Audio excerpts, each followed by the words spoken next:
Halo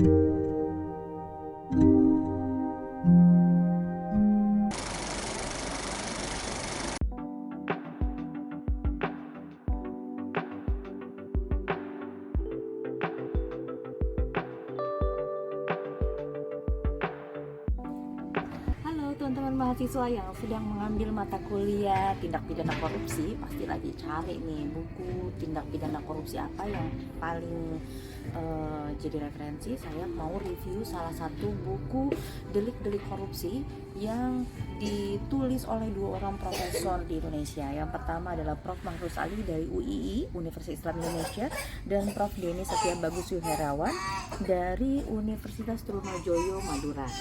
Nah, kerennya buku ini membahas bukan cuma teorinya saja, tetapi juga membahas bagaimana penerapannya dalam putusan-putusan pengadilan. Kalau misalnya teman-teman pernah mendengar dulu ada putusan pengadilan tentang tindak pidana korupsi yang memutuskan bahwa potential loss itu bisa dianggap sebagai suatu kerugian negara, buku ini mengulas secara detail mengenai delik kerugian negara itu.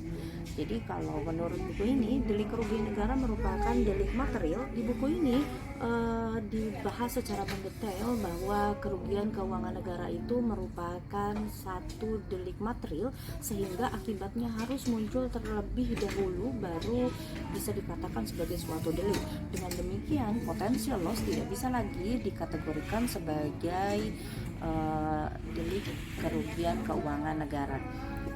Di samping putusan-putusan pengadilan, yang keren dari buku ini adalah buku ini juga menyinggung terkait dengan hukum acaranya. Kalau misalnya kita sekarang sering melihat berita-berita terkait dengan operasi tangkap tangan atau OTT, istilah OTT pasti udah familiar banget di telinga kita ya. Di dalam buku ini dijelaskan secara detail terkait dengan kriteria-kriteria apa saja yang harus terpenuhi untuk memungkinkan terjadinya suatu operasi tangkap tangan. Jadi pada dasarnya undang-undang tindak pidana korupsi ini kan merupakan undang-undang khusus, sehingga ketika tidak diatur secara khusus di dalam undang-undang tindak pidana korupsi, maka ketentuan di dalam KUHP tetap berlaku. Terkait juga dengan operasi tangkap tangan, apakah diatur dalam KUHP atau diatur di dalam undang-undang tindak pidana korupsi. Pembahasan detailnya ada di sini. Pernah nggak sih kalian berpikir bahwa operasi tangkap tangan biasanya dilakukan oleh penyidik KPK hanya terhadap delik-delik tertentu saja? Paling banyak dilakukan terhadap delik suap. Mungkinkah melakukan operasi tangkap tangan terhadap bentuk delik gratifikasi misalnya? Menurut buku ini, terhadap gratifikasi tidak dimungkinkan dilakukan OTT. Kenapa?